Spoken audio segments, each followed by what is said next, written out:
Price எல்லாரும் கர்த்தருக்கு ஸ்தோத்திரம். இன்று கர்த்தர் நம்மோடு பேச விரும்புகிற வார்த்தை, கர்த்தர் உங்களை உயர்த்துவார். ஆமென். கர்த்தர் நிச்சயமா உங்களை உயர்த்துவாருங்க. நம்ம மனுஷன்கிட்ட போய் உதவி கேட்டு நிற்கும் போது அவங்க உயர்த்தினாங்கன்னா அதுக்கு ஒரு லிமிட் இருக்கு. ஒரு ப்ரொமோஷன்னா ஒரு லிமிட் இருக்கு. ஆனா கர்த்தர் உயர்த்தினா எல்லாரும் பார்த்து ஆச்சரியப்படும்படியாக மிகப்பெரிய ஒரு ஸ்தானத்துல கர்த்தர் உயர்த்துவாருங்க.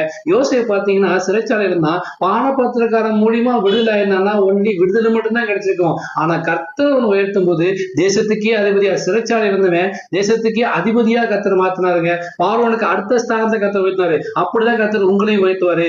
வசனம் என்ன சொல்ற, சங்கீதம் 37:34 என்ன சொல்றதுன்னா, நீ கர்த்தருக்கு காத்திருந்து அவருடைய வழியை கைக்கொள், அப்பொழுது நீ பூமியை சுதந்திரத்துக் கொள்வதற்கு அவர் உன்னை உயர்த்துவாரு.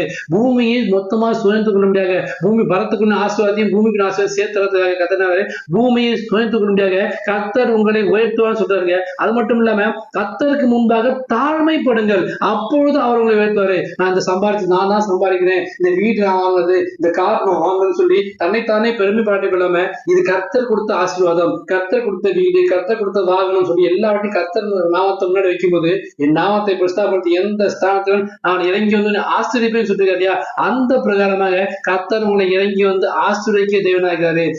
எல்லாவற்றையும் கர்த்தருக்கு முன்னா வைங்க.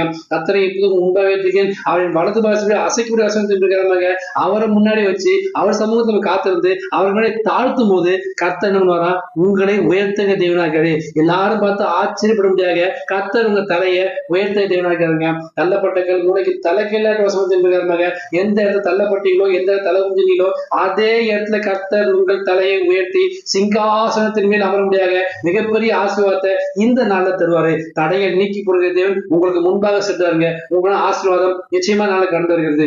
ஏற்ற காலத்தில் தேசத்தின் மழை பெய்யும், நீங்க எல்லாம் ஆசிரியக்கும் கர்த்தர் நல்ல பொக்கை சரக வானத்தை திறப்பான்னு சொல்லிருக்காங்க. அப்படிப்பட்ட ஆசீர்வாதம் வானத்தின் பல கணிகளை திறந்து உங்களை ஆசீர்வதித்து உங்களை மலைமேலுள்ள பட்டணம் மாற்றப்படாது. விசுவாசம் பெற்றுக் கொள்ளுங்கள், கர்த்தர் உங்களை உயர்த்துவார். ஆமென். God bless you.